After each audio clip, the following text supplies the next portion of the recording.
Taarifa nyingine ambapo Rais William Ruto amemtunuku bingwa wa mbio za marathon Sebastian Sawe shilingi milioni 8 baada yake kuvunja rekodi kwa kutumia saa 1 dakika 59 na sekunde 30 kukimbia mbio hizo jijini London. Akizungumza wakati wa hafla iliyofanyika katika ikulu ya Nairobi, Rais Ruto pia ameahidi kumpa Sawe gari lenye nambari za usajili zinazoendana na muda aliotumia katika mbio hizo, huku naye Sawe akimzawadi Rais Ruto viatu alivyovaa alipovunja rekodi hiyo. Baada ya Sebastian Sawe kuvunja rekodi ya mbio za marathon kwa kutumia saa 1 dakika 59 na sekunde 30, rekodi iliyomfanya kuwa binadamu wa kwanza kuwahi kimbia mbio hizo kwa chini ya saa 2. A second check. Rais William Ruto amemzawadi shilingi milioni 5 kulingana na alivyokuwa ameahidi kwa yeyote anayevunja rekodi ya dunia. Sawe pia akipokea shilingi milioni 3 kutoka kwa Wizara ya Elimu. What Sebastian has achieved, running a marathon sub 2 under 2 hours, confirms Kenya's place as the origin of wonder.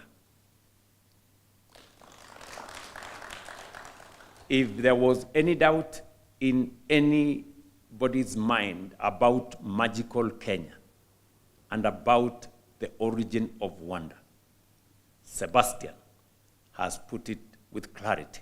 Rais akimpongeza Sawe kwa kuendeleza urithi wa Kenya kama taifa linalojulikana katika mashindano ya mbio ndefu, ameahidi kumpa gari lenye nambari ya usajili kulingana na muda aliotumia katika mbio hizo. For over a decade, our nation has held the world record, from Patrick Macau, who took it from Haile Gebrselassie in 2011, to the late Kelvin Kiptum, affirming beyond doubt that Kenya remains the true home of distance running excellence.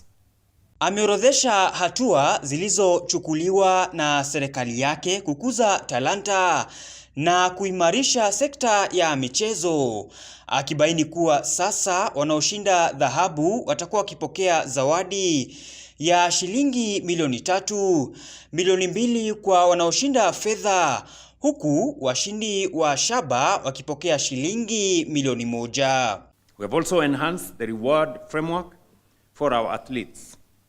Gold medal winners in athletics now receive 3 million shillings, silver medalists 2 million shillings, and bronze medalists 1 million shillings. For the Commonwealth Games, gold medal winners will from now going forward receive Kenya shillings 2.5 million, silver medalists 1.5 million. Rekodi aliyovunja Sawe ilikuwa imeshikiliwa na marehemu Kelvin Kiptum aliyetumia saa 2 na sekunde 35 katika mbio hizo za marathon. James Mwangi, Undugu TV.